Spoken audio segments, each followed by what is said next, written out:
உன்னித்தாலும் கை தொழுவேன் வாழன கண்மடவார் அவள் வாடி வருந்தாமே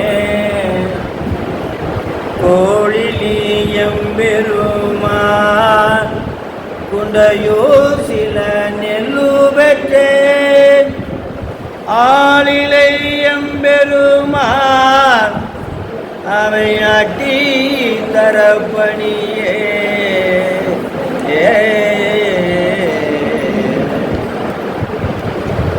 நினைப்பவர் மனம் கோயிலாய் கொண்ட காஞ்சி கச்சியேகம்பர் பெருமானுடைய பொன்னார் திருவடிகளை போற்றி வணங்கி எமது குருவாக விளங்குகின்ற திரு கைலாய பரம்பரை திருவாவூர்துறை ஆதீனகர்த்தனுடைய பொன்னார் திருவடிகளை போற்றி வணங்கி உலகத்திற்கெல்லாம் ஜெகத்குருவாக விளங்குகின்ற காஞ்சி காமகோடி பீடாதிபதியினுடைய பீடத்தினுடைய அதிபராக விளங்குகின்ற ஸ்ரீ சங்கர விஜயேந்திர சரஸ்வதி சுவாமிகள் பொன்னார் திருவடிகளை போற்றி வணங்கி இன்று பட்டத்தில் எழுந்தருளை அருளாட்சி செய்து கொண்டிருக்கின்ற ஸ்ரீ சத்திய சந்திரசேகரேந்திர சரஸ்வதி சுவாமிகள் பொன்னார் திருவடிகளை போற்றி வணங்கி காஞ்சி காமகோடி பீடத்தினுடைய சேவா பிரிவுகளில் ஒன்றாக விளங்குகின்ற காஞ்சி சங்கரா கலைக்கல்லூரியினுடைய முதல்வர் ஐயா அவர்களையும்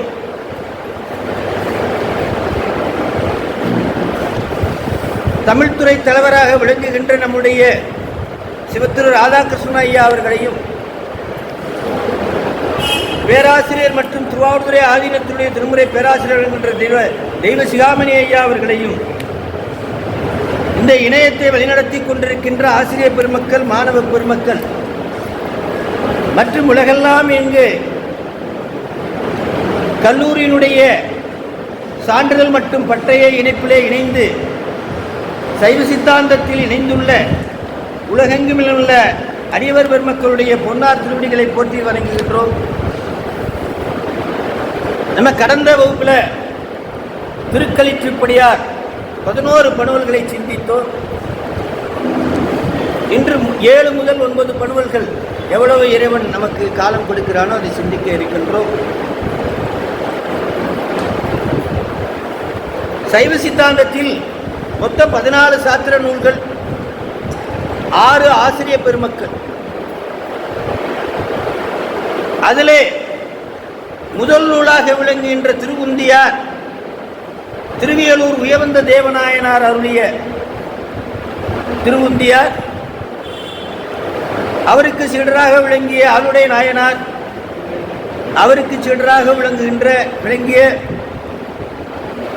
நம்முடைய திருக்கடவூர் உயவந்த தேவநாயனார் அருளிய திருக்களிற்றுப்படியை பற்றி நாம் சிந்தித்தோம். இவை இரட்டை சாத்திர நூல்கள் என்று பெயர். மெய்கண்ட சாத்திரத்துக்கு 100 ஆண்டுகளுக்கு முன்பே அருளப் பெற்றது. அந்த வகையிலே எப்பொழுதும் அருளாளர்கள் எல்லாம் 7ஆம் சூத்திரமாகிய சரியை உடம்பு ஒரு சாதனம் என்றும், 8ஆம் சூத்திரத்திலே குருநாதர் சாதனம் என்றும், 9ஆம் சூத்திரத்திலே திருவருள் சாதனம் என்றும் குறிப்பிட்டுள்ளார் மெய்கண்டார். ஆனால் திருக்களிற்றுப்படியிலே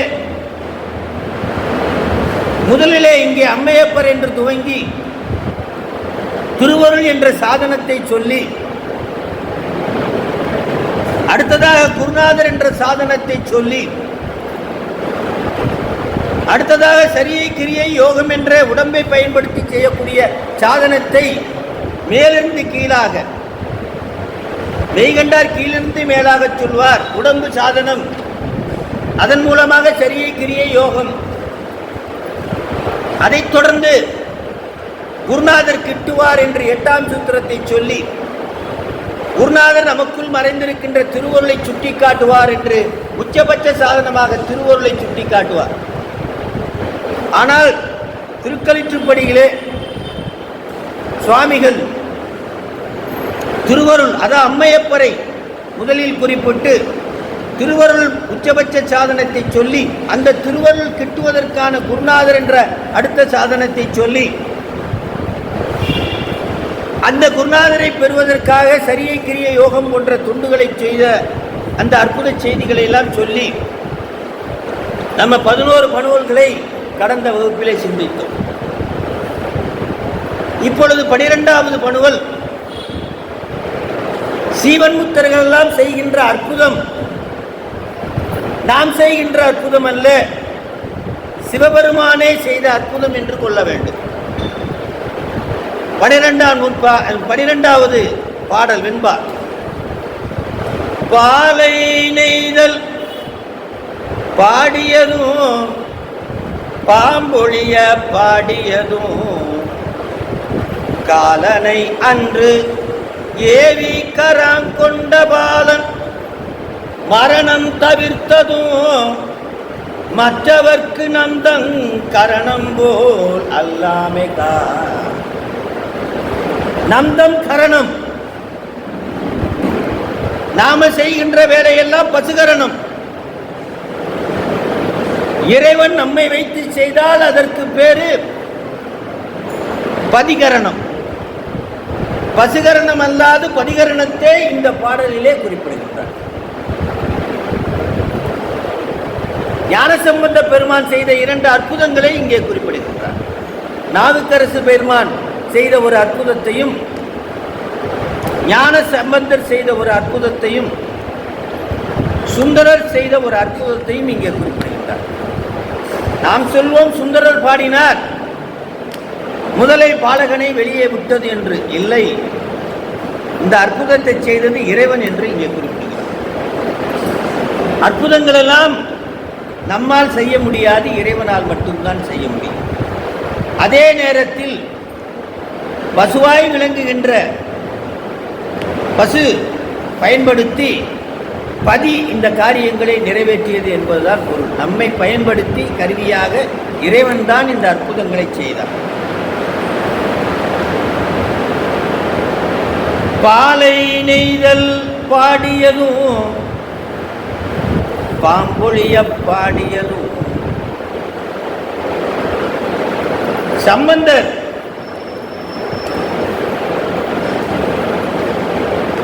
தன்னுடைய தந்தையாராகிய சிவபாத இருதயனுடைய தோளிலே அமர்ந்து கொண்டு பகவதி அம்மார் புடைசூல ஊர் ஊராக சென்று பாடினார்.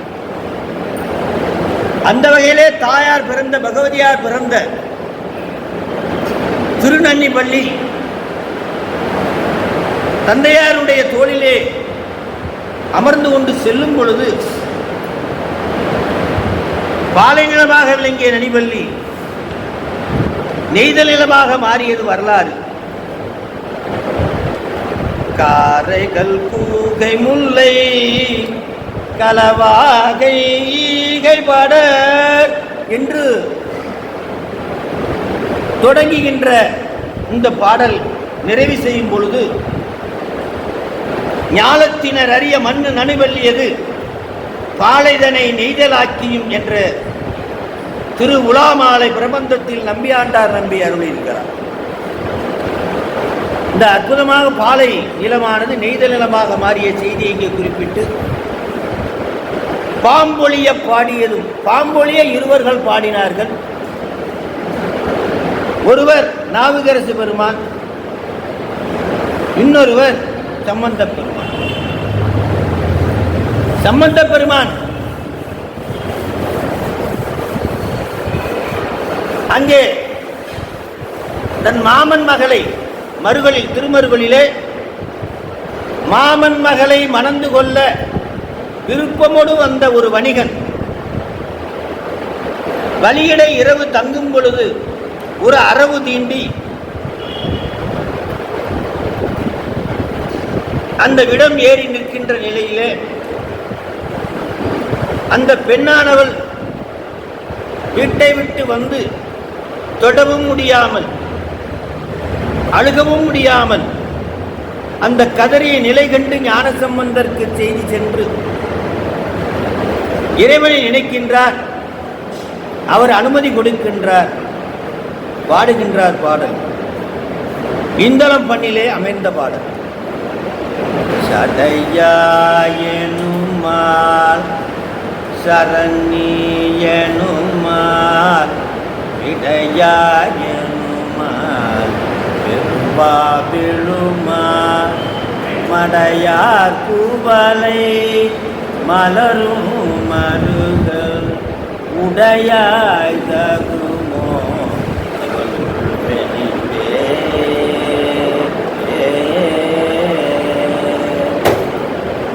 பத்து பண்பல்களை பாடி முடிக்க கடைக்காப்பு செய்ய அந்த வணிகன் மரணத்தில் இருந்து மீண்டு இந்த அற்புதம் நிகழ்ந்த செய்தியை இங்கே திருக்கலிற்றுப்படியிலே பாம்பொழிய பாடியதும் என்று குறிப்பிடுகிறார். பாம்பொழியை இவர் மட்டும் பாடவில்லை.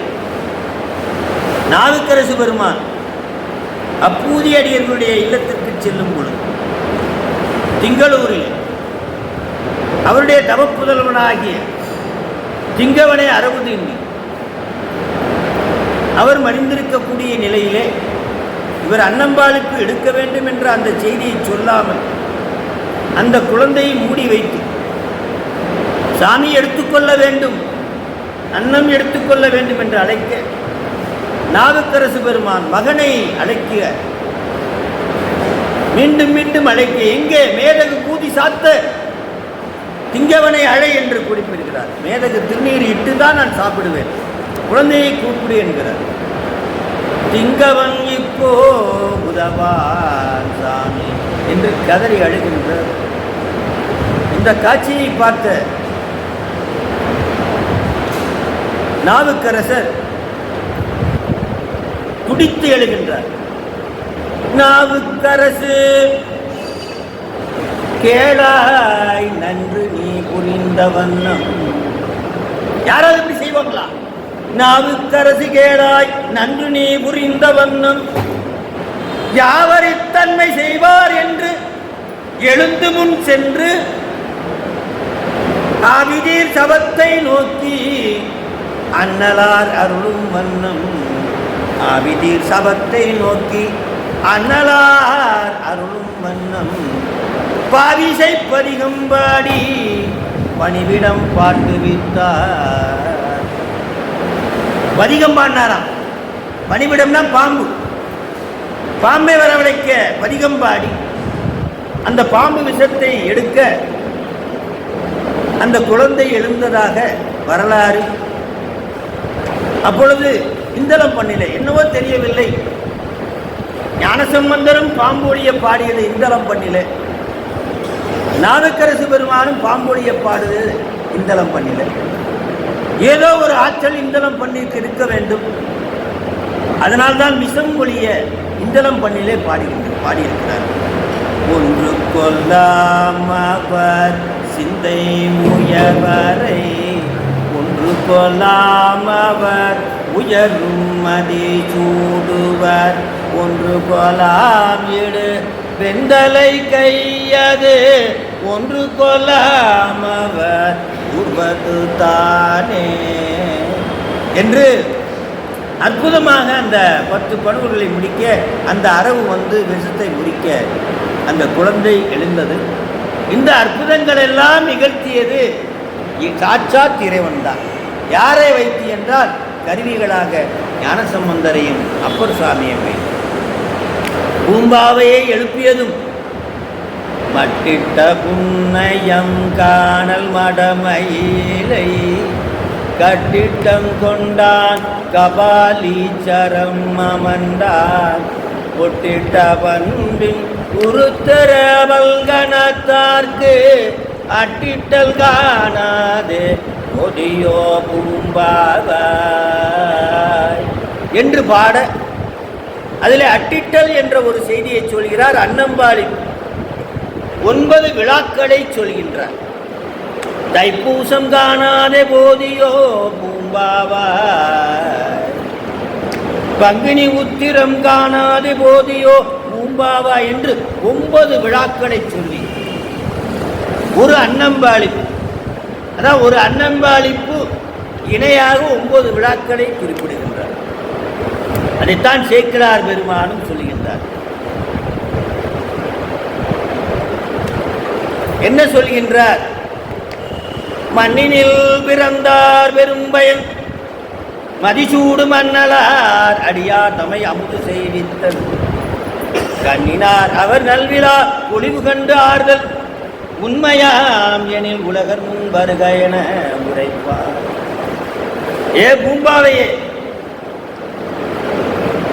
அன்னம்பாளிப்பு காணாத போதியோ பூம்பாவாய், 9 விழாக்களை காணாதே போதியோ பூம்பாவாய், நிச்சயமாக நீ எழுந்திரு எழுந்திரு உலகர் முன் வா என்று ஞான சம்பந்தம் உரைக்க அந்த அஸ்திகலசம் வெடித்து அந்த வயதிலேயே அந்த பெண் குழந்தை வந்ததாக ஒரு வரலாறு. அத்தனை அற்புதங்களும் இறைவன் பதிகரணமாக பசுகரணங்களை எல்லாம் பதிகரணமாக மாற்றி செய்தார் என்பதுதான் இந்த பாடலுடைய கருத்தாக சொல்லி சுந்தரர் பாடலையும் இங்கே குறிப்பிடுகின்றார். காலனை அன்று ஏவி கராம் கொண்ட பாலன் மரணம் தவிர்த்து என்று இந்த பாடலிலே குறிப்பிடுகின்றார். சுந்தரர் சேரமானை சந்திக்க மலைநாடு சேரநாடு செல்லும் வழியிலே ஒரு வீட்டில் மங்கள ஒளியும் ஒரு வீட்டில் அமங்கல ஒளியும். என்ன என்று கேட்கின்றார். சில ஆண்டுகளுக்கு முன்பு 2 நண்பர்களில் ஒருவனை முதலை விழுங்கியது என்று சொல்ல அதை நினைத்து இவர்கள் அழுகின்றார்கள் என்று சொல்ல பெற்றோர்கள் சுந்தரர் வருகையை கேட்டு வரவேற்று அவர்களுடைய திருவடியிலே போற்றி வணங்கி அவருடைய அன்பை கண்ட சுந்தரர் நிச்சயமாக இந்த குழந்தையை வரச் செய்ய வேண்டும், பெருமானிடம் உத்தரவு வாங்க வேண்டும் என்று சொல்லி பெருமானை நினைத்து உத்தரவு வாங்கி குழந்தையை மீட்டே ஆக வேண்டும் என்று அந்த குளக்கரைக்கு செல்கின்றார். அங்கே ஒரு பாடலை பாடுகின்றார். அவிநாசியிலே குறிஞ்சிப்பண்ணில் அமைந்த பாடல் அரிகோம்பௌதிரார் எற்றான் மறக்கே எழுமைக்கும் எம்பெருமானையே உற்றாயென்றுன்னையே உள்குகின்றேன் உணர்ந்துள்ளத்தார் பற்றார் குற்றாடரவா புகொலியூரவிநாசியே பற்றாக வாழ்வேன் பசுபதியே பரமேட்டியே என்று பாடி கரைக்கால் முதலையை பிள்ளை தர சொல்லு காலனையே கரைக்கால் முதலையை பிள்ளை தர சொல்லு காலனையே என்று பாடுறார். காலனை முதலையிடமிருந்து அந்த குழந்தையை வரவைத்து காலனுடைய கொன்று சென்ற அந்த உயிரை அந்த குழந்தையினுடைய உடம்புக்குள்ளே புகுத்தி எனக்கு தர வேண்டும் என்று விண்ணப்பிக்கின்றார். அந்த குழந்தை முதலை வாயிலிருந்து காலன் உயிரை அந்த குழந்தைக்கு செலுத்தி முதலை வாயிலிருந்து அந்த வளர்ச்சியோடு அந்த பையன் வெளியே வருகின்றார். இந்த அற்புத செயல்கள் எல்லாம் இறைவன் செய்த செயல்கள். ஆகவே இங்கே பசுகரணம் எல்லாம் அல்ல, பதிகரணமே இங்கே நிற்கிறது என்ற அற்புதமாக சொல்லி,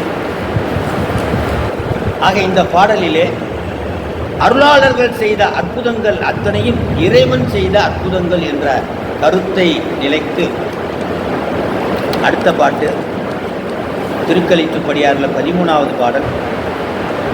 தன் செயல் அற்று சிவன் செயலில் நிற்றல். தன் செயல் இல்லாம்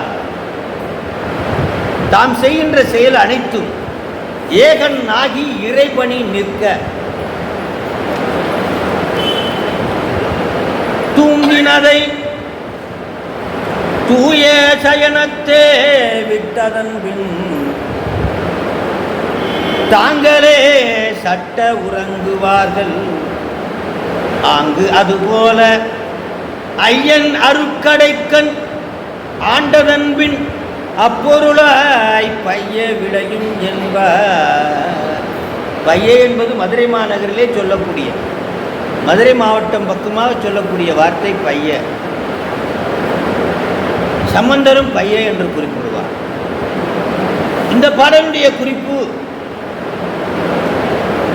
குருநாதருடைய அருளால் ஆன்மாவின் தற்செயல் கெட சிவன் செயலே விளங்கும் என்பது. அதற்கு உதாரணமாக இந்த வெண்பாவில் ஒரு கருத்தை சாமி வைக்கின்றார். உறக்கம் வந்தவர்களை எடுத்து மெல்லிய படுக்கையில் கிடத்த, ஒரு குழந்தைக்கு தூக்கு வருது, அப்படியே தூக்கி படுக்கையில போடுறான், பட்டு மெத்தையில போடுறான். தாமே நன்றாக உறங்குவர். தூங்குன்னு யாரும் சொல்லி தூங்குறது இல்லை. தூக்க வந்தவர்களை தூக்கி படுக்கையில போடுறதா நம்ம வேலை. படுக்கையில போட்டவனே தானே குழந்தை தூங்கும், அல்லது யாரும் பெரியவங்க கூட அப்படி தூங்குவாங்க. அதுபோல் சரியை கிரியை யோகம் செய்தாரை குருநாதர் ஆட்கொள்ள திருவருள் ஞானம் படிப்படியாக மெல்ல விளையும். எப்படி அந்த குழந்தை சற்று சற்று அப்படியே தூங்கத்தை ஆழ்ந்த தூக்கத்தில் செல்கிறதோ, அதுபோல சரியை கிரியை யோகம் செய்தவர்களுடைய திருவருள் படிப்படியாக விளையும், வளர்ச்சி அடையும். திருவருள் வளர்ச்சி அடையும். தூய சயனம் என்ற வார்த்தையை இங்கே குறிப்பிடுகின்றார். கவலையின்றி அந்த குழந்தை தூங்குமா. அப்படியே தூக்கி அவன் மெத்தையில போட்டவனையும் அப்படி கவலை இல்லாமல் தூங்குவான்.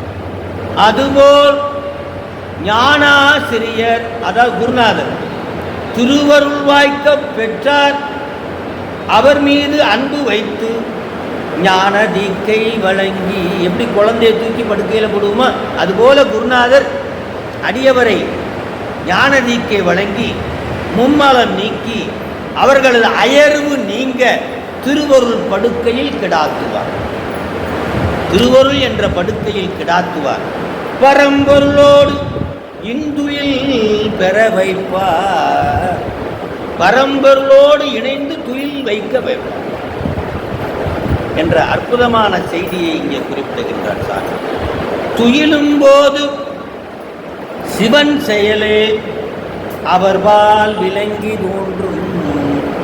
தூங்கும் போது சிவன் செயலே அவர்பால் விளங்கி தோன்றும். இதை அருளாளர்கள் என்ன சொல்லுவார்கள் என்றால், தூங்காது தூங்குவர் அரிதுயில் என்று குறிப்பிடுவர். தூங்குவது போல் இருப்பர், ஆனால் தூங்க மாட்டார். தூங்காது தூங்குவர் அரிதுயில் என்போர் சார்ந்து. திருவருள் பயனில் 91வது பாடல் சைவ சித்தாந்தத்தில் போங்குணர்வின் உள்ளடங்கி உள்ளத்துள் இங்கொருங்க இங்கொடுங்க தூங்குவர் மற்றேதுண்டு சொல். ஓங்கு உணர்வின் சிவபெருமானிடத்திலே உயர்ந்த உணர்வு மிக்கவர். உள்ளடங்கி சோதிக்குள் சோதியாய் நின்று அடங்கி உள்ளத்துள் இன்பம் பெருக ஒடுங்க தூங்குவர். அவரோடு கலந்து இன்புற்றி இருப்பதைத்தான் தூங்குவர். மற்றேதுண்டு சொல். மாணிக்கவாசர் சொல்லுவார், இன்பம் பெருக்கி இருள் அகற்றி எங்கான்றும் துன்பம் தொடர்பறுத்து சோதியாய் அன்பமைத்து சீரார் பெருந்துரையான் என்னுடைய சிந்தையே ஊராக கொண்டான் உமந்து. ஆக அற்புதமாக சிவபெருமான் எங்கே ஊர்? சிவபெருமானுடைய ஊர்னா அன்பர்களுடைய சிந்தை தான் ஊரா. நாவுக்கரசு பெருமான் சொல்லுவார், சித்தத்து உருகி சிவம் எம்பிரான் என்று சிந்தையுள்ளே வித்து பெருக விதற்றுகின்ற பினிதி தருளாய் மத்த தரக்கண் 20 தோலும் முடியுமெல்லாம் 10 துற நெறித்த எம்மையாலும் பசுபதியே. அகவல்ல சொல்வார், சித்தத்துள்ளே சிவலிங்கம் காட்டி விநாயகர் திருவிசைப்பாவில் சொல்வார், சித்தனே அருளாய் செங்கனா அருளாய் சிவபுரநகருள் வீற்றிருந்த அத்தனே அருளாய் அமரனே அருளாய் அமரர்கள் அதிபனே அருளாய் தத்து நேர்பாடுக தந்தலை சூழல் சாட்டிய குடியுள் ஏழுருக்கை முத்தனே அருளாய் முதல்வனே அருளாய் முன்னவா துயர்கடுத்தெனக்கே. என்ன சொல்றார் இந்த பாட்டினுடைய கருத்து? ஒரு குழந்தை தூங்க அப்படியே அசருது, அப்படியே அம்மா பிடிச்சி அப்படியே கொண்டு போய் பெட்டில் போடுறாங்க. நீ தூங்கு தூங்குன்னு சொல்லி தூங்கல, தானே தூங்குகிறது. தூங்குவதற்கு தேவையான வசதிகளே அம்மா செய்து கொடுக்கிறாங்க. அதுபோல குருநாதர் அடியவரிடத்திலே இருக்கக்கூடிய மலங்களை நீக்கை கொடுத்து அந்த ஆன்மாவை அப்படியே தூக்கி திருவருள் படுக்கையில் வைத்து விடுகிறது. அந்த ஆன்மா தானே உறங்குகிறது. எதோடு கலந்து? இறைவனோடு கலந்து. சைவ சித்தாந்தத்திலே சிவோகம் பாவனை என்ற ஒரு சொல் உண்டு. உயிரானது தன்னைத்தானே திருவருள் துணை கொண்டு சிவமாக பாவித்தல். இதைத்தான் சிவோகம் பாவனை என்று சைவ சித்தாந்தத்திலே குறிப்பிடுவார். எந்த ஒரு ஆன்மா தன்னைத்தானே திருவருளை துணையாக கொண்டு காணுகிறதோ அதுதான் சிவோகம் பாவனை. அந்த வகையிலே இந்த குருநாதர் இந்த ஆன்மாவை எடுத்து திருவருள் என்ற படுக்கையில் கிடாத்துகின்றார். படுக்கையில் அமர்ந்த அந்த குழந்தை எப்படி தன்னை மறந்து தூங்குகின்றதோ அதுபோல் தன் செயல் அற்று இறைவனோடு இன்புற்று கலந்து பேரின்பத்தில் திளைத்து தூய்கிறது என்பதுதான் அரித்துயில் என்று இதற்கு பெயர். தூங்காது துயில்தல் என்று இந்த பாடலுக்கு பெயரை சொல்லி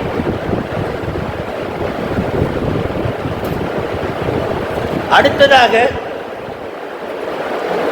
முதல் பாடலிலே 12வது பாடலிலே நாம் பார்த்தது என்ன என்றால், அருளாளர்கள் செயல் எல்லாம் தம் செயல் அல்ல, இறைவனுடைய செயல். அதாவது சுருக்கமாக சொல்லணும்னா ஒத்த வரியில பசுகரணம் அல்லாது பதிகரணங்கள் என்பதை இங்கே குறிப்பிட்டு இந்த பாடலிலே குருநாதர் ஆன்மாவுடைய மரங்களை எல்லாம் நீக்கி திருவருள் படுக்கையில் கிடாத்துகின்றார். ஆன்மா இறைவனுடைய அனுக்கிரகத்திலே இறைவனோடு கலந்து துயில்கிறது, பேரின்பத் துயில்கிறது என்று சொல்லி இப்பொழுது திருவருள் வீழ்ச்சி, அதாவது சக்தி நிபாதம் என்ற அற்புதமாக 14வது பாடலிலே சொல்கின்றார். உள்ள முதல் அனைத்தும். நம்மக்கிட்ட முதல் என்ன தெரியுமோ? சாமி நமக்கு முதலா கொடுத்துருக்குது உடம்பு. அவன் சொல்லுவான் 1 லட்சம் போட்டு முதல் போட்டு 10 லட்சம் எடுக்கிறது.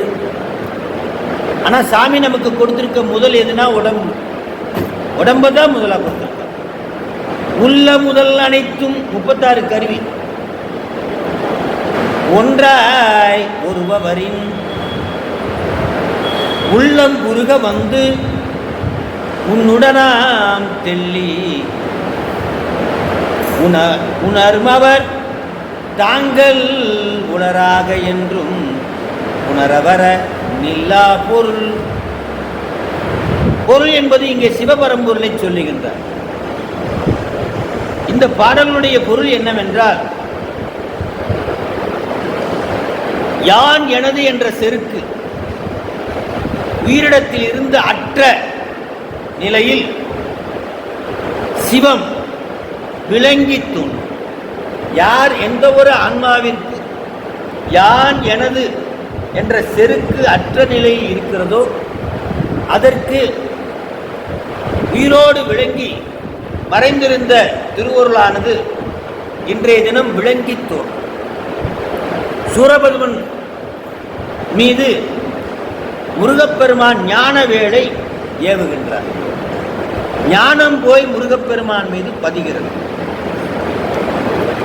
அப்பொழுது சூரபத்மனுடைய யான் என்ற குற்றமும் எனது என்ற குற்றமும் விளக்குகிறது. இதைத்தான் ஆடும் பரி ஆடும் வேல் ஆடும் சேவல் என்று சொல்கிறார். ஆடும் பரி வேல் அணி சேவல் என்று குறிப்பிடுகிறார். ஆடும் பரி ஆடும் வேல் ஆடும் சேவல் இறைவனுடைய ஞானசக்தி, கிரியாசக்தி, இச்சாசக்தி, இது மூன்றையும் அவ்வாறு குறிப்பிடுகின்றார். அந்த ஞானம் பதிந்த நிலையிலே சூரபன்மனுடைய யான் மயிலாகவும் எனது சேவலாகவும் பிரிந்த நிலையிலே சூரபன்மனை முருகப்பெருமான் ஏற்றுக்கொண்டார். அதுபோல மாணிக்க வாசகரும் சொல்லுவார், யான் எனது என்னுரை மாய்த்து கோதையில் அமுது ஆனானை குலாவு தில்லை கண்டேனே. குலாவுதல், கணவன் மனைவியோடும், மனைவி கணவனோடும், குழந்தை தாயோடும், தாய் அம்மாவோடும் குலாவு வாங்கல். அதுபோல உயிரானது இறைவனிடையே குலாவுதல், குலாவுதில்லை.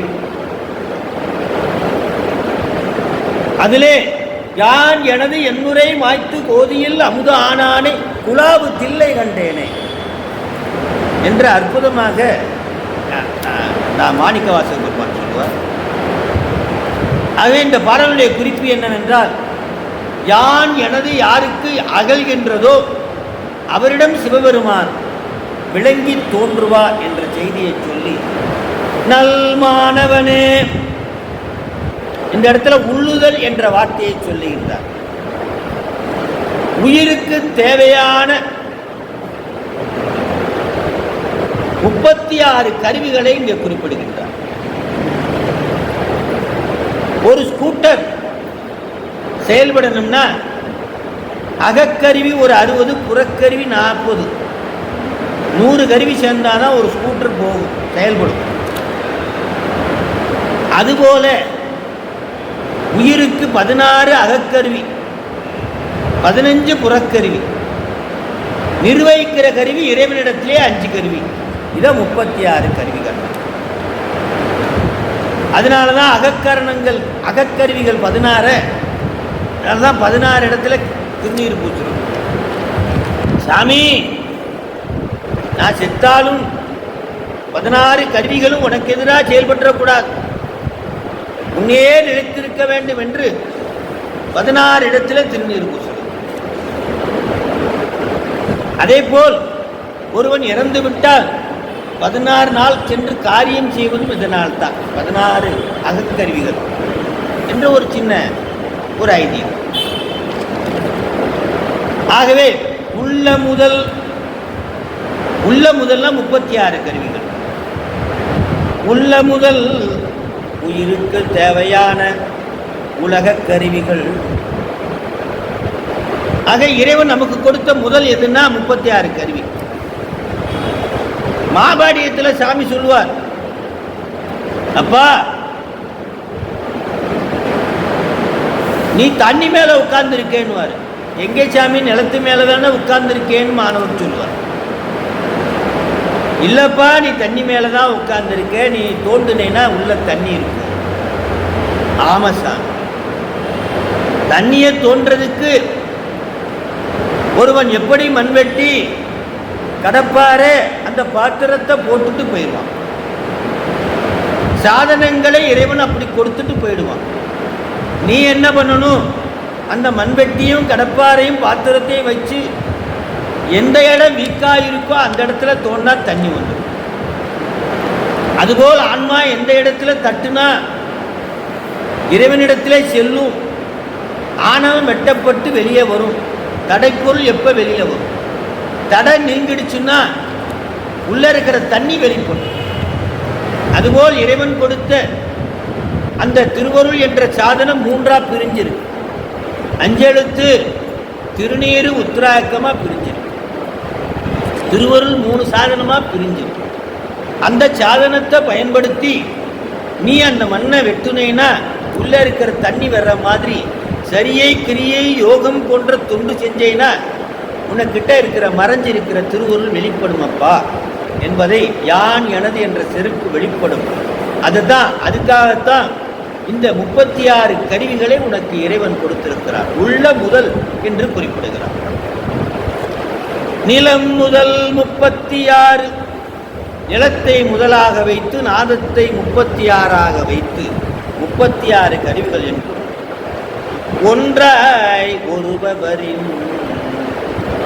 ஒன்றாய் ஒருபவரின் என்ற ஒரு குறிப்பையும் இங்கே குறிப்பிடுகிறார்.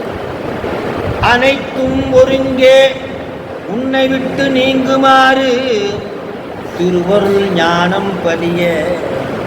எது அனைத்தும்? இதுவரைக்கும் உனக்கு இறைவனை மறைத்திருந்த, இறைவனை காட்டாதிருந்த, பூமியில் அடியில் இருந்த தண்ணீரை இதுவரைக்கும் காட்டாதிருந்த மணலை எடுத்தவுடன் எந்த கருவிகளை கொண்டு? கடப்பாறை, மண்வெட்டி, பாத்திரம். அதுபோல் சரியை கிரியை யோகம் போன்ற தொண்டுகளை செய்து அனைத்து மும்மலங்களையும் நீக்க ஒன்றாய் ஒருவரின் உள்ள உருக வந்து உடனாம் என்றும் குறிப்பிடுகிறார். உனது உள்ளம் தீயில் பட்ட மெழுகு போல் உருகும். அப்படி நீ அந்த மணலை வெட்டி அந்த நீரை கண்டவுடன் எப்படி உற்சாகம் அடைகிறாயோ, அதை போல சரியை கிரியை யோகம் போன்ற தொண்டுகள் செய்து யான் எனது என்ற அகங்காரம் உன்னை விட்டு நீங்க இறைவன் உனக்கு தோன்றும் பொழுது நீ என்ன செய்வாய் என்றால், உனது உள்ளம் தீயில் பட்ட மெழுகு போலாகும், அவனை நினைத்தே உருகும். இதுவன்றி இவ்வாறு அல்லாமல் நீ சிவபெருமானை என்னுடைய அறிவு என்ற தற்போதத்தால் கண்டுபிடித்து விடுவேன், ஆராய்ச்சி செய்வேன் என்றால் நிச்சயமாக சிவன் உன்முன் நிற்க மாட்டான், நிச்சயம் விலகுவான் என்ற அற்புதமான செய்தியை இங்கே குறிப்பிட்டு, உதாரணமாக சிவஞான சித்தியார் 305வது பாடலிலே ஒரு செய்தியை இங்கே குறிப்பிடுகிறார். யான் செய்தேன் பிறர் செய்தார். ஆக நான் தான் இந்த காரியத்தை செஞ்சேன். ஐயோ நான் செய்யலை, அவன் தான் செஞ்சான். நான் செய்யலை. தப்பு நடந்தால் அவன் மேலே பழி, நல்லது நடந்தால் நான் தான் செய்தேன். தப்பு செய்தால் அவன் செஞ்சான், நான் செய்யலை. யான் செய்தேன் பிறர் செய்தார் என்னது யான் என்னும் இக்கோண ஞான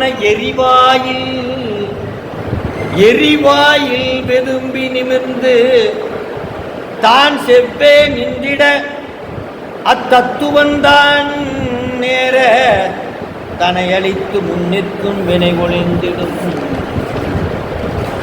என்ன சொல்ல வராரு? உருவக உண்மை சொல்கின்றார். கோன் என்றால் கோட்டம்.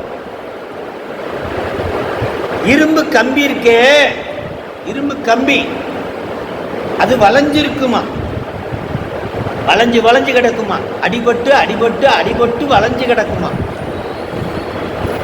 இரும்பு கம்பி வளைந்து அடிபட்டு போகுமானால் அதனை தீயிலிட்டு காய்ச்சி அடித்து நிமிர்த்துவர். தீயிலிட்டு காய்ச்சி அடித்து நிமிர்த்துவர். அதுபோல யான் எனது என்னும் செருக்கு மனத்தினால் விளைந்த கோட்டம். நாம யாரா? கோட்டம், இரும்பு கோல். நாம யாரா? இரும்பு கோல், இரும்பு குச்சி. உலகத்தில் அடிபட்டு வளைஞ்சி நெளிஞ்சி கிடக்கின்ற நம்மை அதனை ஞானத்தீயில் காய்ச்சி நிமிர்த்தினால் அன்றி நிமிராது. ஞானத்தீயினால் காட்சி நிமிர்த்தினால் அன்றி நிமிராது.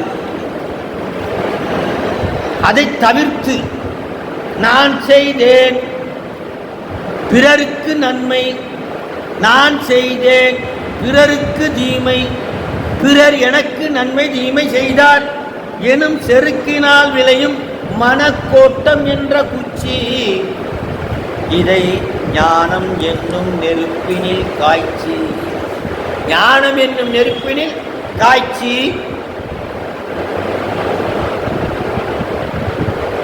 ஆன்மாவை நிமிர்த்த வேண்டும். அவ்வாறு இறைவன் வெளிப்பட்டு அருள் செய்கின்றார். அவ்வாறு அற்றவர்க்கு இறைவன் விளங்கி தோன்ற மாட்டார். இதைத்தான் 10ஆம் சூத்திரத்தில் ஏகன் ஆகி இறைவனை நிற்க யான் எனது செருக்கு ஒளியும். ஏகனாகி இறைவனை நிற்க மலமாய தன்னொடு வல்வினை அன்றே என்று 10ஆம் சூத்திரத்திலே சாமி சொல்வார்.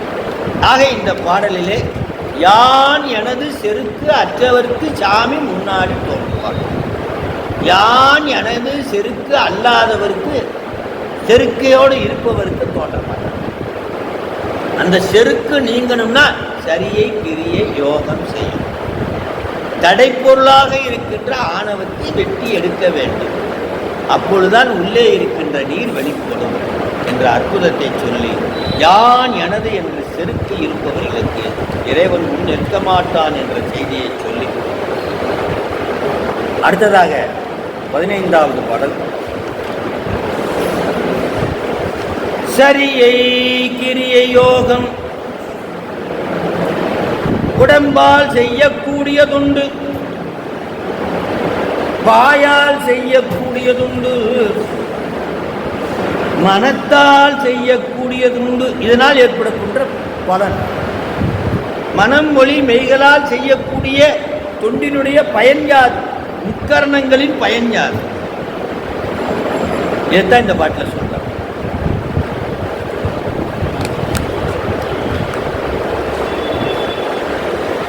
நல்ல சிவதன்மத்தால் நான் என்ற செருக்கு அழிய, நல்ல சிவதன்மத்தால் நான் அழிய வல்லதனால் ஆரேனும் அன்பு செய்யும் அங்கே தலைப்படுங்கான் தலைப்படுங்கான். ஆரேனும் காணா அரண். இந்த பாட்டினுடைய குறிப்பு என்ன, கருத்து என்ன, கருப்பொருள் என்ன? தற்போதமாகிய யான் எனது கெட இறைவன்பால் செய்தற்குரிய 3 நெறிகளை இங்கே உணர்த்துகிறார்.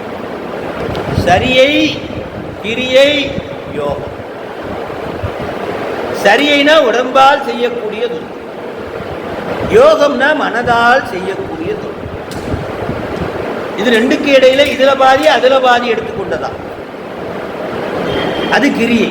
சரியையில பாதி யோகத்துல பாதி, அத கிரியை. இப்போ உடம்பால செய்யக்கூடிய தொண்டு உளவாரம், யோகத்தால் செய்யக்கூடிய தொண்டு இப்ப நீங்க கேட்டுக்கிட்டு இருக்க சைவ சித்தாந்தம். காதால கேட்கிறது, மனசால ஒன்றி காதால கேட்கிறது. அது மனசு முக்கியம் இங்க. ஆக இது யோக நெறி. ஒரு தேவாரம் பாடுறீங்க, திருவாசகம் பாடுறீங்க அப்படின்னா அது கிரியை. மனசுல பாதி, வாய் உடம்புல பாதி. ஒன்று இருந்து நினைமின்கள் உண்டமக்கு ஊனமில்லை கன்றிய காலனை காலால் கடிந்தான் அடியவர்க்கா சென்று தொழுமின்கள் தில்லையுள் சிற்றம்பலத்து என்று வந்தார் எம்பெருமான் என்னும் தன். அப்ப இங்க என்ன ஞாபகரசர் சொல்லுவார், தில்லைக்கு போகும்போது 2 பேரும் பேசிட்டு வருவாங்களா, நடராஜரும் அப்பரும். என்ன நேத்தே வருவன் பார்த்தேன், காணும். இன்னும் சாமி நேற்று தானே திருவாரூர்ல இருந்தேன். இந்த பாட்டெல்லாம் பாடினேன் சாமி, நல்லா இருக்குன்னு சொன்னீங்களா? ஆமா. முத்து விதானன் மணிப்பூர் கவரி முறையாலே பக்தர்கள் சூழ பாவையர் பழிக்கின்றி என்று திருவாரூர்ல பாடுவான். என்னப்பா என்ன காணோம்னு பார்த்தேன். இருவரும் பேசிக்குவாங்க. நீங்களும் கோயிலுக்கு போனா சாமியோட பேசலாம், நிச்சயமாக பேச முடியும். அது உங்களுக்கு அவருக்கும் தெரியும். நிறைய போவாங்க, தனியாக ஓரமாக நிற்பாங்க. அப்படின்னா என்ன அர்த்தம்னா பேசிக்கிட்டு இருக்காங்கன்னு அர்த்தம். சாமி சிலர் போவாங்க, பாட்டு பாடிட்டு வந்துடுவாங்க. சிலர் போவாங்க, விண்ணப்பத்தை சொல்லிட்டு வந்துடுவாங்க. சிலர் பாப்பா மூலையில் நிற்பாங்க, நேரம் நிற்பாங்க, என்னென்ன பேசிக்கிட்டு இருக்காங்க. ஆக சரியை கிரியை யோகம் என்பது மனதாலும் உடம்பாலும் மனது உடம்பு சேர்ந்த கிரியை. ஆக இங்கே சரியை கிரியை யோகம் சிவதன்மத்தை சொல்கிறார். இந்த சிவதன்மத்தை செய்தால் நன்மை விளையும். அடுத்ததாக சிவயோகம் நலம் தரும் என்கிறார். சிவனை நினைத்து வழிபடுதல். சிவயோகம் யோகத்துக்கும் போகத்துக்கும் ஒரு வித்தியாசம். ஆகா, அங்க ஒரு தேன் சொட்டு சொட்டா கொட்டுதே, மலைத்தேன் கொம்புத்தேன், இங்கிருந்து பார்க்கிறோம் சொட்டு சொட்டா கீழே விழுகுது, அது நாக்கில் பட்டா எப்படி இருக்கும்னு நினைக்கிறது யோகம். ஆனா இறைவனுடைய கருணையாலே அது இடத்துக்கு பக்கத்தில் போய் நாக்கையே நேரா நீட்டி அந்த தேனை நாக்கில் வாங்கி சுவைத்தல் போகும். இறைவனை மனதால் நினைத்து மகிழ்வது யோகம்.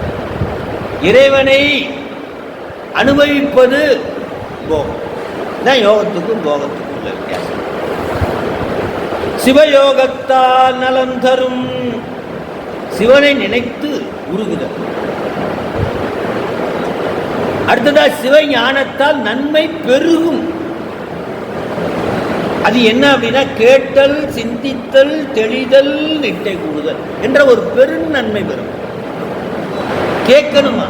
அதனாலதான் யானைக்கு பெரிய காது, கண்ணு சின்னது.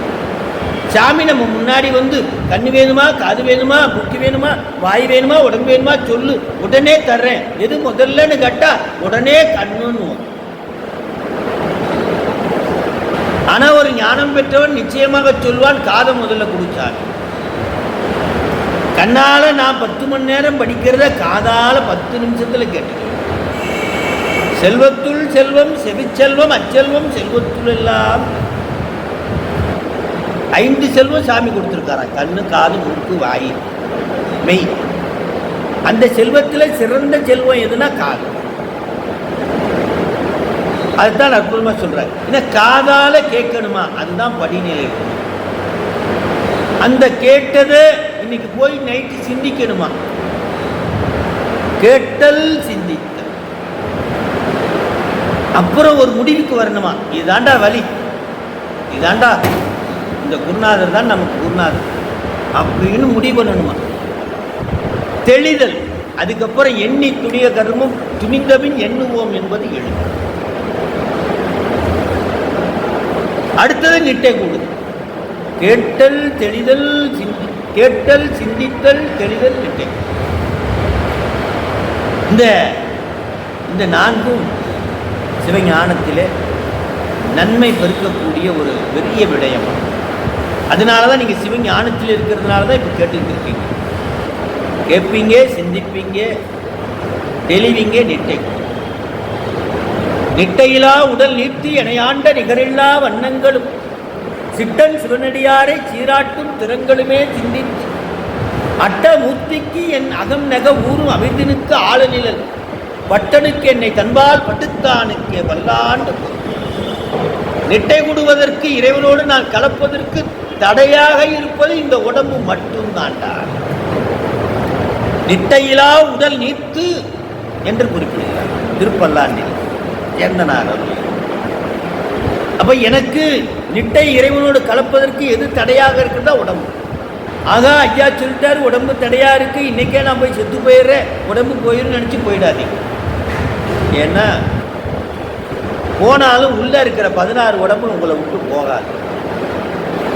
ஆக நிட்டை கூடுவதற்கு தடையாக இருப்பது உள்ள இருக்கிற உடம்பும் வெளியில் இருக்கிற உடம்பும் ரெண்டையும் சேர்த்து போகணும்னா இறைவனுடைய கருணையால் மட்டும்தான். அதற்கான பக்குவம் வரும். அதுதான் நீங்க நன்மை பெருக்கும் சிவஞானம் என்று கேட்கிறோம். இம்மூவகையால் இறைவனிடத்து அன்பு செய்வாராயின் சிவதன்மம், சிவயோகம், சிவஞானம் இந்த 3 இடத்திலும். சிவதன்மம்னா சரியை கிரிய யோகம், சிவயோகம்னா சிவனை நினைத்தே இருக்க, சிவஞானம்னா கேட்டல், சிந்தித்தல், தெளிதல், நிட்டை. இந்த 3 வகையால் இறைவனிடத்து யார் அன்பு செய்வார்களோ அவர்களிடத்திலே யாராலும் காண முடியாத சிவபெருமான் முன்னின்று தோன்றுவார். வல்லதனால் ஆரேனும் அன்பு செய்யின், யாரு இந்த மூன்றையும் பயன்படுத்தி தொண்டு செய்கிறார்களோ அவர்களுக்கு இறைவன் வெளிப்படுவார் என்று சொல்லி இந்த இடத்துல ஞானசம்பந்த பெருமான் ஒரு பாடலை இங்கே ஞாபகப்படுத்த வேண்டும். கல்லாண்ட பூங்கொன்றை என்று சீகாம்பரம் பண்ணிலே திருப்புள்ளருக்கு வேல் ஊரிலே ஞானசம்பந்தர் பாடியது சீகாம்பரம் பண்ணி.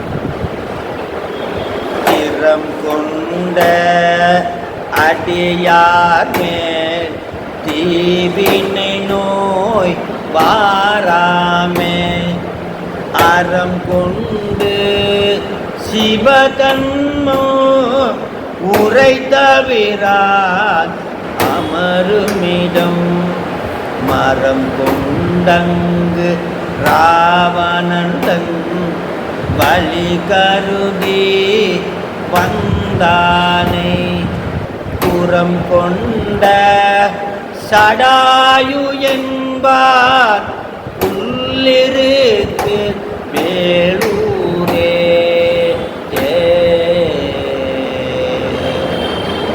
அறம் கொண்டு சிவத்தன்மம் உரைத்தவராம். அறம் என்றால் அறம் நந்தியை இங்கே குறிப்பிடுகிறார். சாமி நந்தியாக நிற்கிறார். சாமிக்கு முன்னாடி ஒரு குட்டி நந்தி இருக்கும் ஒவ்வொரு கோயிலையும், அதுக்கு பேர் அறநந்தி. அறமே நந்தியாக, சிவபெருமானுடைய அறமே நந்தியாக இருப்பது அறநந்தி. அதுக்கு அடுத்ததாக ஒரு நந்தி இருக்கும், மால் நந்தி. முப்புறம் எரிக்கும் போது திருமால் பெருமானை தாங்கிய நந்தி மால் நந்தி. அதற்கடுத்து ஆன்ம நந்தி, அதிகார நந்தி என்று சைலாதி மரபுடையோர் திருமரபு நீலூரி தலைகமாகும். சைலாதி முனிவருடைய புதல்வராக இருக்கக்கூடிய நம்மை போன்ற ஆன்மா நந்தியாக இருக்கக்கூடிய இடம் ஆன்ம நந்தி. அதனால தான் அந்த காதில் போய் நம்ம அதிகார நந்திட்ட ஒப்பிக்கிற மாதிரி ஒப்பிப்பாங்க. ஆனால் ஒப்பிக்கிறது முறையல்ல. அடுத்ததாக பிரம்ம நந்தி, ஓங்கார நந்தின்னு ஒரு பெரிய நந்தி இருக்கும். அப்புறம் மதில் சிவத்து மேலே இந்திர நந்தி என்று ஒன்று இருக்கு. 5 நந்திகள் ஒவ்வொரு கோயிலில் இருக்கும். இதில் அறமே நந்தியாக இருக்கும் சிவபெருமான். அதனால தான் சிவபெருமானுக்கும் அறநந்திக்கு இடையில யாரும் போகக்கூடாது. கட்டுறதுக்கெல்லாம் போனால் கூட பரவாயில்லை. அவர் 24 மணி நேரமும் அறம் போதித்து கொண்டே இருப்பார் அறநந்திக்கு. அதனால அதுக்கு இடையில யாரும் போகக்கூடாது. அதான் அறம் சிவதன்மம் உரைத்தவரான். அறமாய் நின்று சிவதன்மம், திறம் கொண்டு அடியார் மேல் தீவினை நோய் வாராமே, அறம் கொண்டு சிவதன்மம் உரைத்தவரான் அமருமிடம் என்று உள்ளிருக்கு வேலுரை அற்புதமாக சொல்லி இந்த பாடலிலே சிவதன்மம், சிவயோகம்,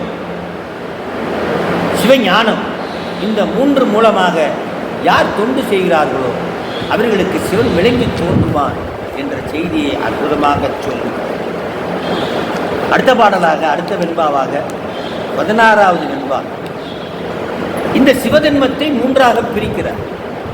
சிவனுக்கு தொண்டு செய்கின்ற இந்த சிவதன்மம், சரியை, கிரியை, யோகம் ஆகியவற்றை 3 வகையாக இங்கே பிரித்து சொல்கின்றார். அதிலே இங்கே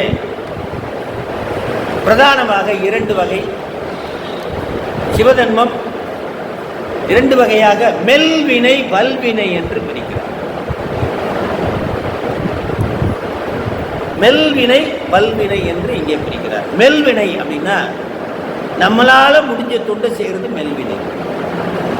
பூ பறிக்கலாம், கோலம் போடலாம், நீர் எடுத்து அபிஷேகம் பண்ணலாம்.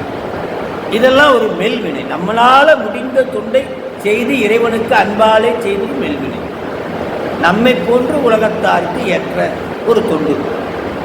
வினைனா இந்த இடத்துல நாம செய்கிற வினை இல்லை, செயல், இறை செயலை இங்கே குறிப்பிடுகிறார். இறைவனுக்கு செய்யும் தொண்டை மெல்வினை, வல்வினை என்று குறிப்பிடுகிறார். வல்வினை என்று ஒன்று இருக்கிறது, அது நிச்சயமா நம்மளால செய்ய முடியாது. அது முற்றிலுமாக சைவ சித்தாந்தத்திலே 7வது பாடல் சிவஞான சித்தியாரிலே இந்த உலகத்திலே 3 நிலை ஆன்மாக்கள் இருக்கிறதா. ஒன்று பிறக்கும் போதே இறைவன் அருளோடு பிறந்த குழந்தை சாமு சித்தர். அதனால தான் 3 வயசில் ஞானசம்பந்தர் பாடுறாரு, 2.5 வயசில் நம்ம மெய்கண்டார் நூல் எழுதுகிறார். அவர்களெல்லாம் பிறக்கும் போதே அருளோடு பிறந்தவர்கள், அவர்களை சாமு சித்தர் என்று சொல்லுவாங்க. விஞ்ஞான சித்தியார் 7வது சுபக்கத்தில். நம்மை போன்றவர்களை வீடு பேருக்கு தேடுபவர்கள் என்று சொல்கிறார் சன்மார்க்கர். தேடி தேடி போய் நூல்களை படித்து குருநாதரை பார்த்து தீக்கை பெற்று எப்படியோ இறைவனை அடைய வேண்டும் என்ற வேட்கை உடையவர்கள். இந்த மாதிரி நூலை கேட்கறது, சரியை கிரியை யோகம் செய்கிறது, இவர்களை எல்லாம் சன்மார்க்கர் என்று குறிப்பிடுகிறார். இது இரண்டும் அல்லாது ஒரு நிலை இருக்கிறதா, அவர்களை பிராகிருதர் என்று குறிப்பிடுகிறார். சுட்டு போட்டாலும் வரமாட்டான்.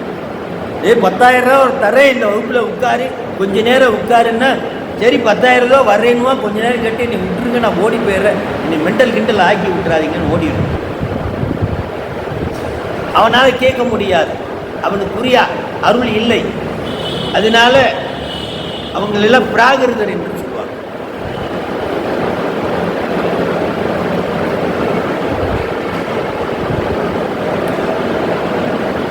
இங்கே சிவதர்மத்திலே 2 நிலைகளாக பிரிக்கின்றார், மெல்வினை வல்வினை. ஆக யாராலும் செயற்கரிய செயலை யார் செய்கிறாங்களோ, கழுத்தை வெட்டிக்கிறது, குழந்தையை அறிகிறது, கண்ணை பிடுங்கி வைக்கிறது, செயற்கரிய செயல், இதெல்லாம் யார் செய்கிறாங்களோ இவர்களை எல்லாம் வல்வினை செய்பவர்கள். வல்வினை பெருமானுக்கு எதை பற்றியும் கவலைப்பட மாட்டார். சிவதா என்ற சொல்ல கேட்டவனே ஓடி வந்து எரிபத்தர் எப்படி வெட்டிடுவார், யானை வெட்டிடுவார் எரிபத்தர். சிவகாமி ஆண்டார் மலர்களை எல்லாம் பறித்து வருவார், பட்டத்தி யானை வெட்டி தள்ளி. சிவதா சிவதா மன்னிப்பு கூட கேட்காம பாகம் போயிடுவான், எடுத்து கூட கொடுக்காம போயிடுவான். இந்த காட்சியை கண்டு பொங்கி 5 முறை சிவதா சிவதா சிவதா என்பார். தன்னிடம் இந்த குச்சியை யானையை அடிக்க தூக்கி போடுவார், யானை அல்வாட்டுக்கு போயிடும், தன்னுடைய இயலாமையில் விழுவார். இதை கண்ட எரிபத்தர் அவரெல்லாம் செய்து வன் தொண்டு வருவார். அப்படியே யானை தும்பிக்கையை வெட்டினார், யானை சாய்ந்தது. ஒரு பாகனை வெட்டினார், பாகன் செய்தார். எஞ்சிய பாகன் ஓடினார்கள். மன்னனிடம் தவறாக சொன்னார். மாற்றான் வந்தான், யானையை வெட்டினார். இவர் குறும்படையோடு செல்கின்றார். எவனடா வந்தது? காட்சியை பார்க்கின்றார். ஐயுகோ சிவகா, அடியவர்க்கல்லவா நமது பட்டத்து யானை தொல்லை கொடுத்து விட்டது, மலர்களை எல்லாம் சிதற வைத்து விட்டது. இங்கே ஒரு அடியார் நியாயமாக வெட்டினார். ஐயோ, இவர்களை வெட்டி இவர்களெல்லாம் கருவிகள், நம்மையல்லவா வெட்ட வேண்டும். ஐயோ, இந்த சிவனடியார் நம்மை கொடுத்தால் வெட்ட மாட்டார், நாமே வெட்டி கொள்வோம் என்று தன்னுடைய வாளை எடுத்து துணியும் பொழுது தடுத்து நிறுத்தினார். இந்த காட்சியைத்தான் அடியவனுடைய பெருந்தகை ஒரு அற்புதமான பாடலிலே பெரிய புராணத்திலே குறிப்பிடுகிறார். ஏன் இப்படியெல்லாம் அடியவர்களை இறைவன் சோதிக்கின்றார் என்ற செயலுக்கு அற்புதமான பதில். நம்ம வாழ்க்கையில பார்த்தா அடியவர்களுக்கா சோகமா வரும், தொல்லையா வரும். எல்லாரும் நம்ம சிவபெருமான கும்பிடுறமே, இப்படி கஷ்டப்படுத்துறானே இப்படி கஷ்டப்படுத்துறானேன்னு சொல்லுவாங்க. அதுக்கு ஒரு பாட்டு சொல்லுவார். தொழுந்தகை அன்பின் மிக்கி தொண்டினை மண்மேல் காட்ட செழுந்திருமலரை இன்று சினக்கரி சிந்த. தொழுந்தகை அன்பின் மிக்கி தொண்டினை மண்மேல் காட்ட செழுந்திருமலரை இன்று சினக்கரி சிந்த. திங்கள் கொழுந்தனி வேணி கூத்தர் அருளினாலே எழுந்தது பாகனோடு யானையும் எழுந்ததன்றே. பாகன் எழுந்திருச்சானா, யானை எழுந்திருச்சானா, சிவா சிவா என்ற கோஷம். சிவபெருமானுடைய அற்புத காட்சியை கண்டு. ஆக இதெல்லாம் என்னன்னா வல்வினைக்கு உதாரணம். நம்மை போன்றவர்கள் செய்வதெல்லாம் நிச்சயமா அது போன்றதெல்லாம் செய்ய முடியாது. நாக்கு இருக்கிறது நமக்கெல்லாம் மெல்வினை. பூ பறிக்கலாம், பூ தொடுக்கலாம், சாமிக்கு போடலாம், நெய்வேத்தியம் பண்ணலாம், அபிஷேகம் பண்ணலாம். இது போன்ற நமக்கு இந்த பாடலிலே மெல்வினையே என்ன வியன் உலகில் ஆற்றிய வல்வினையே என்ன வரும் இரண்டும் சொல்லி சிவதன்மம் அவற்றில் சென்றதிலே சேர்வாய் பவகன்மம் நீங்கும்படி. இந்த ரெண்டு இதில் ஏதாவது ஒன்று செய்ய, உன்னால் முடிஞ்சது செய்ய. நீ உன்னுடைய பிறவி கண்மத்தை போக்கிக் கொள்வாய், மாணவனே போக்கிக் கொள்வாய். குறிப்பு: முன்கூறிய சிவதன்மத்தை மெல்வினை வல்வினை என்று இருவகைப்படுத்துகிறோம். பவகன்மம் நீங்குவதற்கு, பிறப்புக்கு உரிய அந்த செயல்களெல்லாம் நீங்குவதற்கு சிவமாகிய பொருளின் கண்ணே அன்பு செய்தல் இங்கே கூறப்பட்டது. அந்த அன்பு செய்வதற்கு ஆதாரமாக மெல்வினை வல்வினை என்று. பூ யார் கொடுத்ததுன்னா சாமி கொடுத்தது, தண்ணி யார் கொடுத்ததுன்னா சாமி கொடுத்தது. இப்போ சாமி கொடுத்ததே சாமிக்கு போட்டுட்டு சாமி நீ வா அப்படின்னா எப்படி வருவார்? அப்போ இந்த மெல்வினைகள் எல்லாம் எதற்காக வல்வினை மெல்வினை இருக்கிறது என்றால், பூவை எடுக்கும்போது அதில் ஒரு அன்பு, அப்படி பச்சை குழந்தைக்கு பூவை போடுற மாதிரி அப்படி அந்த பூவை எடுத்து பித்தா விரைஜூடி அப்படி போடணுமா?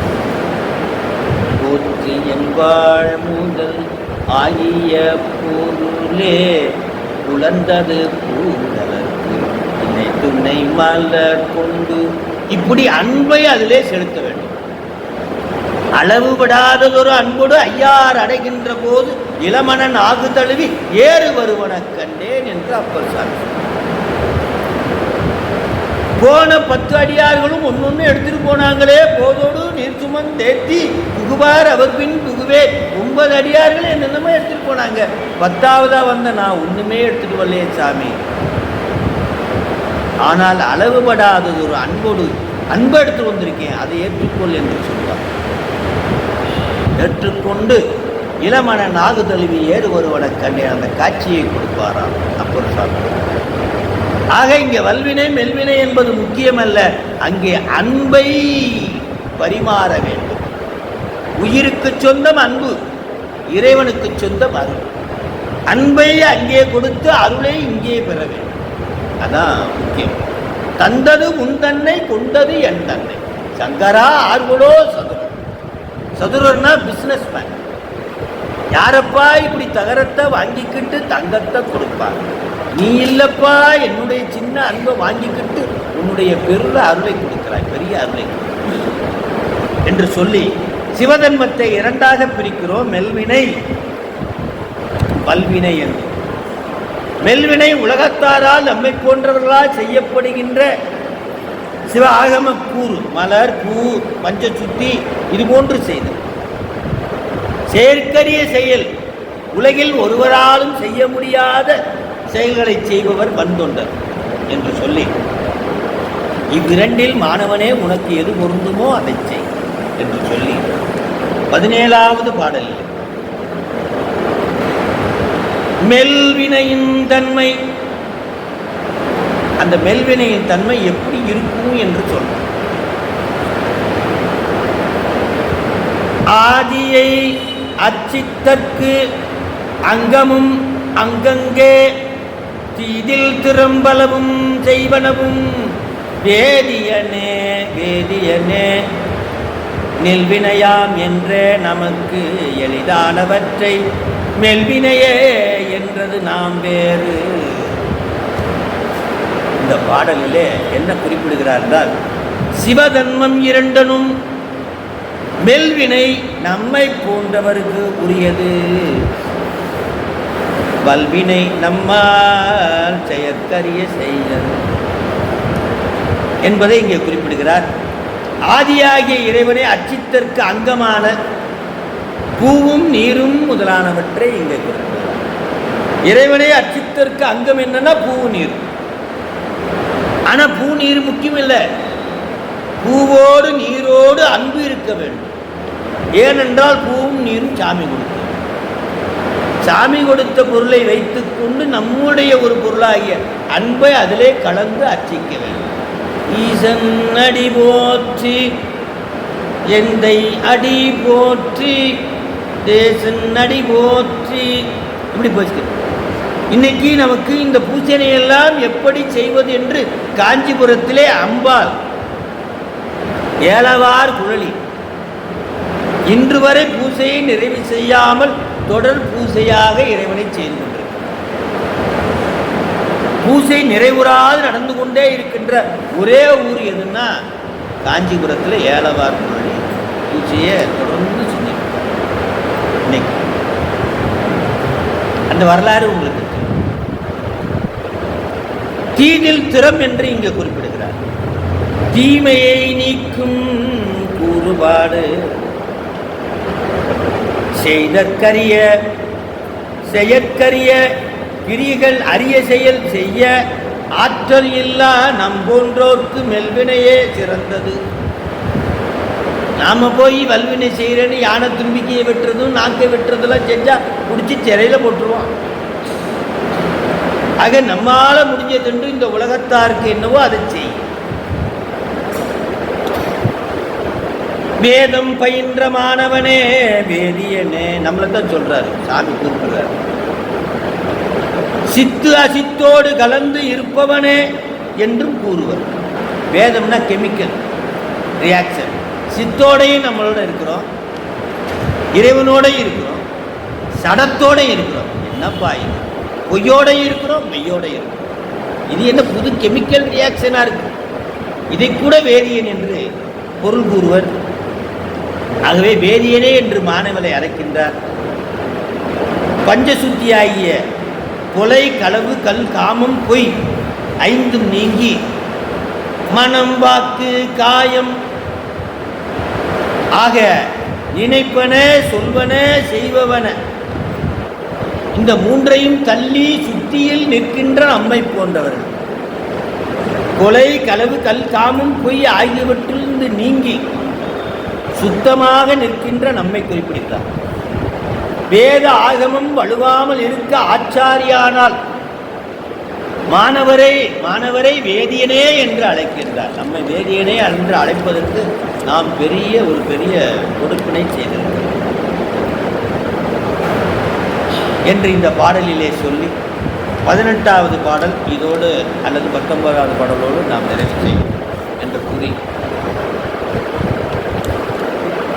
வரங்கடரும் செய்ய வைரவர்க்கு தங்கள் கரங்களினால் அன்று கரியாக்க இறங்காது கொள்வினையே செய்யும் கொடுவினையே ஆனவற்றை வல்வினையே என்றது நாமற்று. குறிப்பு: சிவதன்மத்துள் ஒன்றான வல்வினை உணர்த்திற்று. நம்மளாம் சொல்லுவோம் கண்ணப்பர் செய்தது, நம்மளால செய்ய முடியாது. வல்வினை. சக்தி நாயனார் நாக்கறுத்தது, நம்மளால செய்ய முடியாது. வல்வினை. இங்கே குறிப்பிடுகின்றார். இங்கே தங்கள் என்று குறிப்பிட்டது சிறுதொண்ட நாயனாரையும் அவருடைய துணைவியாராக விளங்கிய திருவெங்காட்டு நங்கையாரும் இங்கே 5 வயது சீராளனையும் இங்கே குறிப்பிடுகிறார். தங்கள் என்று வருங்கடரும் செய்ய வைரவர்க்கு தங்கள் கரங்களினால். இங்கே வெங்காட்டு நங்கையாகிய துணைவியாராக இருக்கக்கூடிய மனைவியாரையும் சிறுதொண்ட நாயனாரையும் இங்கே குறிப்பிடுகிறார். வைரவமூர்த்தியாக வைரவர் அடியாராக வருகின்றார். அவர் கொண்ட திருவேடம், சாமி கொண்ட திருவேடம் மேலான நற்பேற்றினை வழங்கும் சிவந்த மேனியுடைய திருவைரவ வேடத்து சிவனடியாராக சாமி இவர் இல்லம் வருகிறார். இவரை தோக்கி வருகிறார். அக்காலத்தில் கரை அமுது செய்த அந்த அற்புதத்தை இங்கே குறிப்பிடுகிறார். எப்படி சாப்பிடுவாராம் சாமி? நீங்க அமுது எடுத்துக்கணும். நான் யார் வீட்டிலும் எடுக்கிறது வழக்கம் அல்ல, எடுப்பதாக இல்லை. அவ்வாறு சொல்லக்கூடாது. தாங்கள் அமுது எடுக்கும். அது உன்னால் முடியாது. அப்பா நீ போ, என்னுடைய அமுது வேறு, உனக்கு பொருந்தாது, நீ செல். நான் 6 மாதத்துக்கு ஒரு முறை தான் எடுப்பேன், நீ கிளம்பு. இல்லை நீங்க அமுது எடுத்துக்கணும், உன்னால் முடியாது. இல்லை நீங்க சொல்லுங்க, இறைவன் திருவருளால் முடியும். அப்படியா? சரி சொல்கிறோம், ஏற்பாடு செய்ய. ஒரு குடிக்கு ஒரு குடும்பம், ஒரு குடிக்கு நல்ல சிறுவன் ஒரு சிறுவன், ஒரு மகனை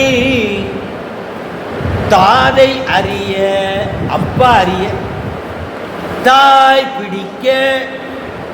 தாய் பிடிச்சிருக்கணுமா? சிரிச்சுக்கிட்டே. தாதை அறியணுமா? சிரிச்சுக்கிட்டே. பையனை சிரிச்சுக்கிட்டே நறுக்குங்கன்னு சொல்லணுமா? மூவரும் சிரித்து கொண்டே. தாதை அறியதாய் பிடிக்கும் பொழுதில் தம்மில் மனம் புவந்தே, தம்மில் மனம் புவந்தே ஏதமின்றி அட்டகரியாம் இட்டு உண்பது. எந்த குற்றமும் இல்லாது, ஏதமின்றினா குற்றம் இல்லாது, அட்டகரியாம் இட்டு உண்பது. அது மட்டும்தான் நான் சாப்பிடுவேன், வேறு எதுவும் சாப்பிடுவதில்லை. பைரவ வேட அடியார் இவ்வாறு பணிக்க. நாமளா இருந்தா எங்க போய் தேடுறது சாமி? உடனே ஆகட்டும் சாமி, நான் வரைந்து வருகிறேன், நீ ஏற்பாடு செய். இந்த காட்சியெல்லாம் அவங்களுக்கு தெரியும். அவங்களுக்கு ஒரு வேலைக்காரி இருப்பாங்க, அவங்களும் இவங்க மாதிரியே தான். இறங்காதே என்ற வார்த்தையை இங்கே போடுகிறார். தம் புதல்வனை இழத்தல் பொருட்டு வருந்தார். தம் புதல்வனை இழத்தல் பொருட்டு தங்கள் கரங்களால் கொள்வினை செய்து. கொள்வினை செய்ய போறோம் என்பதே அவங்களுக்கு தெரியல. பையனை கொல்ல போறோம் கூட அவங்களுக்கு தெரியல. இட்ட கட்டளையை மேற்கொள், இறைவன் இட்ட கட்டளையை மேற்கொள். இப்பேரன்பு உலக நடைக்கு பொருந்தாது.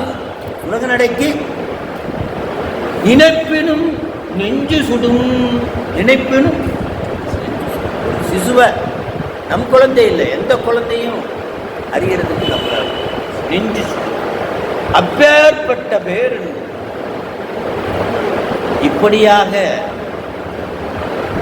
அனைத்தையும் சமைத்து பரிகலனிட்டு அப்படியே மேடை வச்சு, இந்த மேடை வெள்ளை துணி போட்டு, சாமி உட்கார்றதுக்கு மனையை போட்டு, எல்லாத்தையும் போட்டு அந்த சிறுவனுடைய அந்த கறிகளை எல்லாம் சமைத்து அறிந்து சமைத்தவைகள்லாம் வைக்கிறாங்க.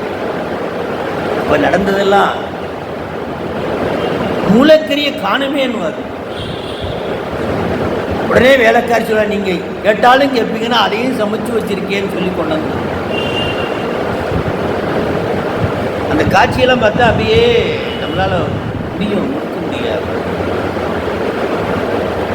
சாமி மண்ணை எடுத்துக்கொண்டு அப்போ போடுவார், ஒரு அணுகுண்டை போடுவார். என்ன அணுகுண்டு? எங்கே மைந்தன், அவனை வர சொல்லு. அப்பதான் அவனுக்கு விபூதி விட்டுட்டு நான் சாப்பிடணும், அவனும் என் பக்கத்தில் உட்காந்து சாப்பிடணும், அப்பதான் நான் சாப்பிடணும். நாமளா இருந்தா என்ன சொல்லுவோம்? என்ன சாமி விளையாடுறீங்களா? ஒரு குடிக்கு ஒரு மகன், என் மகனைத்தானே அறிகிற வரைக்கும் பார்த்தீங்க, பார்த்து எல்லாம் வச்சு உணவு எடுத்துக்கங்கன்னா மகனை கூப்பிடுங்கன்றீங்க கேட்போம். ஆனா அவர் எதுவுமே சொல்லல. சிவனடியார் என்ன சொன்னாரோ அது அப்படியே போயிடுச்சு.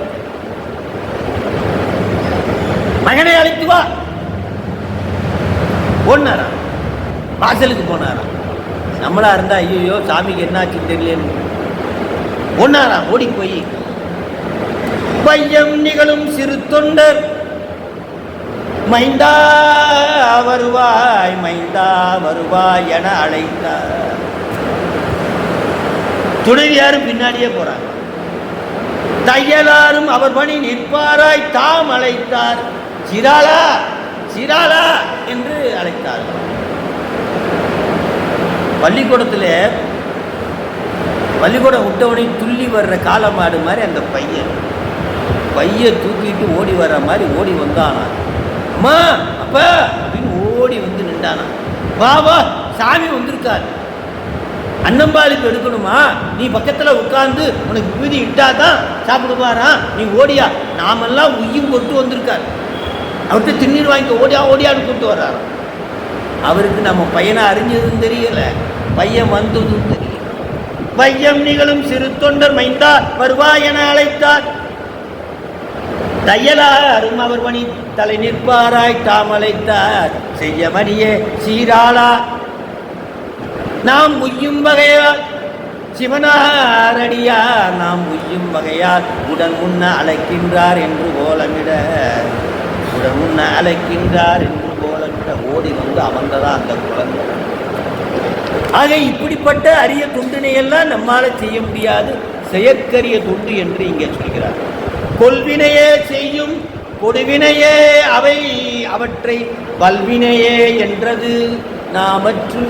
இப்பேற்பட்ட வல்வினையெல்லாம் நம்மளால செய்ய முடியும், நெஞ்சு சுடுகின்ற வல்வினை. அப்படி சிவனடியார்கள் இருந்து இறைவனுக்கு கொண்டு செய்வார். ஆக நமக்குரியதை இங்கே வலியுறுத்துகிறார். மலர் இது போன்ற மேல்வினைகளை செய்து இறைவனை அடையும். இது போன்ற வல்வினைகள் எல்லாம் இந்த காலத்தில் இருந்திருக்கின்றன என்பதை இங்கே குறிப்பிடுகிறார். அவ்வளவுதான் குறிப்பிடுகிறார் என்ற செய்தியை சொல்லி அந்த அடுத்த 19 அடுத்த மாதத்தில் நம்ம அடுத்த வார வகுப்பிலே சிந்திப்போம் என்று சொல்லி முக்கியமான பகுதியாக இருந்ததால் இந்த 6 பாடல்களோடு நிறைவேற்று இதுவரை 2 வகுப்பிலே 18 வெண்பாக்களை நாம் சிந்தித்திருக்கிறோம் என்று சொல்லி முதல் பாடலிலே சீவன்முத்தனுடைய அற்புத செயல்கள் எல்லாம் இறைவனுடைய செயல் என்ற கருத்தையும், அடுத்ததாக திருவருள் மெத்தையிலே நம்மை போன்ற ஆன்மாக்களை இறைவன் இடத்திலே துயிலுறும் வகையில் கிடாத்துவார் குருநாதர் என்ற செயலை சொல்லியும், அடுத்ததாக சக்தி நிபாதம் என்ற அற்புதமான பாடலை சொல்லி யார் யான் எனது நீக்கம் பெறுகிறார்களோ அவர்கள் முன் சிவபெருமான் முன் நிற்பர் என்ற செய்தியை சொல்லி, சரியை கிரியை யோகத்தில் சிவதன்மம் சிவயோகம் சிவஞானம் 3ஐயும் செய்த அடியவர்களுக்கு முன்னால் சிவபெருமான் நிற்பான் என்ற செய்தியும், சிவதன்மத்திலே மெல்வினையை வல்வினை என்ற 2 ஒன்று என்ற செய்தியையும், மெல்வினையின் தன்மையில் ஒரு பாடல் சொல்லி சரியை கிரியை யோகத்திலே பூ நீரிட்டு வழிபடுதலையும், வல்வினையில் ஒரு பாடலை இங்கே பெரிய புராணத்தில் இருந்து எடுத்து நம்முடைய ஆசிரியரை கடவுர் உயவந்த தேவநாயனார் அங்கு இருக்கிறார், அதிலே சிறுதொண்ட நாயனாருடைய புராணத்தை சொல்லி இது போன்ற வல்வினைகள் எல்லாம் அக்காலத்தில் செய்திருக்கிறார்கள் என்று சொல்லும் பொழுது இது போன்றெல்லாம் நீ செய்ய வேண்டாம், உன்னால் முடிந்த மெல்வினையை செய் என்பதுதான் இங்கே கருத்தாக முடித்து சிவபெருமானை அடைகின்ற சரியை கிரியை யோகத்தில் அந்த சரியை கிரியை யோக ஆகிய வினைகள் சிவதன்மம் என்று சொல்லப்படுகிறது. அந்த சிவதன்மத்தில் அந்த 2 வினைகளையும் இங்கே இறைவனுக்கு செய்யக்கூடிய தொண்டுகளை சொல்லி அற்புதமாக இன்றைக்கி 18 வெண்பாக்களை நிறைவு செய்திருக்கிறோம் என்று சொல்லி, வான்மையில் வளாது மேக மலிபலம் சுரக்க மன்னன்கோன் முறை அரசு செய்க குறைவிலாதுகள் வாழ்க மேல் மல்க மேன்மை கொள் செய்வ நீதி விளங்குக உலகமெல்லாம் என்று அற்புதமாக சொல்லி நிறைவு செய்கிறோம். கைலாய பரம்பரை வாழ்வாய் வீழாரும் பொழிந்திராவது வாய்ப்பளித்த நம்முடைய சங்கரா கல்லூரியினுடைய அதிபராக அந்த சங்கர மடத்தினுடைய பீடாதிபதியாக விளங்குகின்ற சத்குரு சுவாமி அவர்களுடைய முன்னாள் திருவடிகளை போற்றி வணங்கியும் சுவாமிகளுடைய திருவடிகளை போற்றி வணங்கி வாய்ப்பளித்த சங்கராக்களுடைய முதல்வர் மற்றும் தமிழ்துறை தலைவர் எழுந்தள்ளிய அடியார்கள் மக்கள் இணையதளத்திலே உதவி செய்த அத்துணை அடியவர் பெருமக்களுடைய பொன்னாட்களை பற்றி இன்றைய வகுப்பை நிறைவு செய்கிறோம்.